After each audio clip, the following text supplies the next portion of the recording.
Hello everyone, welcome back to my channel loved kitchen. আজ আমি আপনাদের সাথে একদম দোকানের মতন পারফেক্ট ব্রেড চপ আপনারাও কিভাবে তৈরি করতে পারবেন বাড়িতে সেটাই দেখাবো। সন্ধেবেলায় যদি এরকম গরম গরম ব্রেড চপ থাকে তাহলে তো কোনো কথাই নেই। অনেকে আবার এই ব্রেড চপ বা ব্রেড পকোড়াকে পাওভাজিও বলে থাকেন। তো আপনারা এই ব্রেড চপকে কী নামে চেনেন সেটা অবশ্যই আমাকে কমেন্টের মাধ্যমে জানাবেন।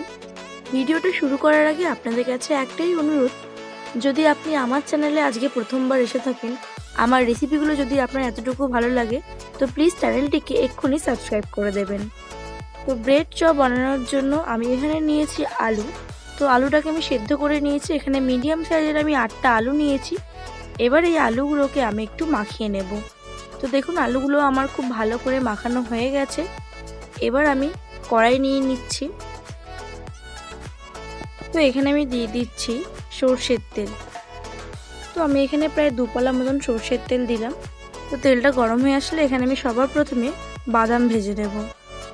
তো আপনারা কিন্তু এখানে বাদামটা নাও দিতে পারেন, তবে বাদাম দিলে এই ব্রেড চপটা খেতে আরও বেশি সুস্বাদু হবে, সেজন্য আমি এখানে বাদাম দিলাম। তো বাদামটা আমার ভাজা হয়ে গেছে, আমি হালকা করে ভেজে নিয়েছি। ওই তেলে আমি দিয়ে দিলাম মিডিয়াম সাইজের একটা কুচিয়ে রাখা পেঁয়াজ। তো পেঁয়াজটাকেও আমি হালকা লালচে করে ভেজে নেব। তারপর এখানে আমি অ্যাড করে দিচ্ছি 1/2 চামচ রসুন কুচি, 1/2 চামচ আদা কুচি আর 2খানা কাঁচা লঙ্কা। তো এই সমস্ত কিছু আমি হালকা ভেজে নেব। তো যখন আমার এই আদা রসুন পেঁয়াজ ভাজা হয়ে যাবে, তারপর এখানে আমি দিয়ে দিচ্ছি আলুটা। তো আলুটা দিয়ে খুব ভালো করে এই আদা রসুন পেঁয়াজের সাথে মিক্স করে নিতে হবে। তো দেখুন আমি খুব ভালো করে মিক্স করে নেওয়ার পর এখানে স্বাদ মতন লবণ দিচ্ছি, আর দিচ্ছি 1/2 চামচেরও কম হলুদ গুঁড়ো, 1 চামচ লঙ্কা গুঁড়ো। তো হলুদ গুঁড়ো, লঙ্কার গুঁড়ো আর লবণ দিয়ে আবারও ভালো করে মাখিয়ে নেব।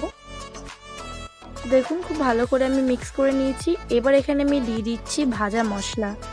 এখানে জিরে, ধনে, শুকনো লঙ্কা আর তেজপাতা একসাথে আমি পাউডার তৈরি করে নিয়েছি। তো এই ভাজা মশলা আমি 2 চামচ দিলাম, আর দিচ্ছি ভেজে রাখা বাদামটা।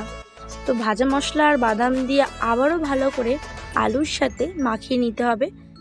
আর এই পর্যায়ে কিন্তু গ্যাসের ফ্লেমটা একদম মিডিয়ামেই আছে। তো খুব ভালো করে আলুর সাথে মশলাটা যখন মাখানো হয়ে যাবে তখন এটাকে আমি রেখে দেব ঠান্ডা হওয়ার জন্য। তো এবার আমি সাইডে একটা ছোট বাটি নিয়েছি। এবার এখানে আমি নিয়ে নিচ্ছি 250 ml বেসন। তো এখানে কিন্তু বেসনের পরিমাণটা একটু বেশিই নিতে হবে। তো আমি এই মেজারমেন্ট কাপের 1 কাপ বেসন নিয়ে নিলাম।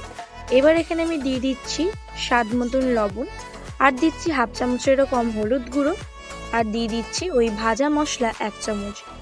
তো এবার আমি এই বেসনটাকে খুব ভালো করে প্রথমে মিক্স করে নেব, তারপর একটা ঘন ব্যাটার আমি তৈরি করব। তো এই মেজারমেন্ট কাপের আমি 1 কাপ জল নিয়েছি। এই জলটা আমার পুরোটাই লেগে গেছে এই বেসনের ব্যাটার তৈরি করতে। আর এখানে আমি খাবার সোডাটা আগে দিতে ভুলে গেছিলাম, তো সেই জন্য আমি পরে খাবার সোডা অ্যাড করছি। তো এখানে 1/2 চামচেরও কম আমি খাবার সোডা দিলাম। তো আপনারা অবশ্যই আগে খাবার সোডাটা অ্যাড করে দেবেন। তো দেখুন আমি এখানে আরও একটু জল দিলাম, যেহেতু এখনও ব্যাটারটা অনেকটাই গাঢ় আছে। তো এবার জল দিয়ে ঠিক এরকমভাবে ব্যাটারটাকে তৈরি করতে হবে। তো আপনারা হয়তো দেখে বুঝতে পারছেন যে ব্যাটারটা কতটা ঘন রয়েছে। আর যদি আপনারা এই ব্যাটারটাকে পাতলা করে গলেন তবে কিন্তু এই ব্রেড চপগুলো পারফেক্ট হবে না। তো এরকমভাবেই কিন্তু ব্যাটার গুলতে হবে। আর এখানে আমি নিয়ে নিয়েছি পাউরুটি। তো এখানে 12টা পাউরুটি আছে। এবার এই পাউরুটিগুলো দিয়ে আমি ব্রেড চপ তৈরি করে নেব। তো দেখুন আমি এখানে একটা পাউরুটি নিয়েছি, আর এর উপরে এরকম চামচের সাহায্যে পুরটা আমি লাগিয়ে দিচ্ছি। তো আপনারা আপনাদের পছন্দ হিসেবে পুরটা কম বেশি করতে পারেন। তো যত বেশি পুর দেবেন এই ব্রেড চপগুলো খেতে কিন্তু ততই সুস্বাদু হবে। তো দেখুন আমি এরকম চামচের সাহায্যে এই পাউরুটির চারিদিকে আলুর পুরটাকে লাগিয়ে নিলাম খুব ভালো করে। এবারে এই পাউরুটির উপরে আমি আর একটা পাউরুটি রেখে দেব। তারপরে এরকম হালকা চাপ দিলে এটা সেট হয়ে যাবে। এবার আমি একটা ছুরির সাহায্যে পাউরুটিটা এভাবে কোনাকুনি কেটে নেব। তো দেখুন হালকা করে এভাবে চাপ দিলেই পাউরুটিটা কেটে আসবে। তো এরকমভাবে আপনি প্রত্যেকটা ব্রেড চপ তৈরি করে নিতে পারবেন, অথবা আপনারা প্রথমেই এভাবে মাঝখান দিয়ে পাউরুটিটা কেটে তারপরেও কিন্তু তৈরি করতে পারবেন। তো আপনাদের যেটা সুবিধা মনে হবে আপনারা কিন্তু সেরকমভাবেই ব্রেড চপটা তৈরি করে নিতে পারবেন। তো আমি দুরকমভাবে আপনাদেরকে দেখিয়ে দিলাম। তো এইভাবে আমি পাউরুটিতে আলুর পুর দিয়ে তৈরি করে রেখে দেব।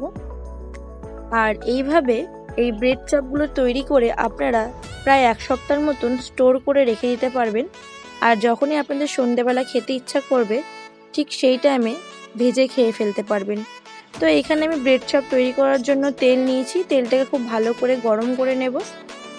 তেল গরম হয়ে আসলেই তারপরে আমি এক এক করে এই ব্রেড চপগুলোকে তৈরি করে নেব। তো ব্রেড চপগুলো ছাড়ার সময় খুব সাবধানে ছাড়তে হবে, যেহেতু তেলটা অনেকটাই দেওয়া রয়েছে। তো আমার একটা দিক ভাজা হয়ে গেছে, আমি অন্য দিকেও উল্টে দিলাম। তো এইভাবেই আমি এই ব্রেড চপটা হালকা লালচে করে ভেজে তুলে নেব। তো আমার একটা ব্রেড চপ ভাজা হয়ে গেল, আমি পরেরটাও ভেজে নেব। তো ঠিক একইভাবে বেসনের সাথে পাউরুটিটাকে খুব ভালো করে মাখিয়ে নিয়ে তেলের মধ্যে খুব সাবধানে ছেড়ে দিতে হবে। তো আমি এখানে একটা একটা করে এই ব্রেড চপগুলোকে ভেজে নিচ্ছি। আর আপনারা সাউন্ড শুনে বুঝতে পারছেন যে এটা কতটা ক্রিস্পি হয়েছে। ব্রেড চপ তো আমার তৈরি হয়ে গেছে।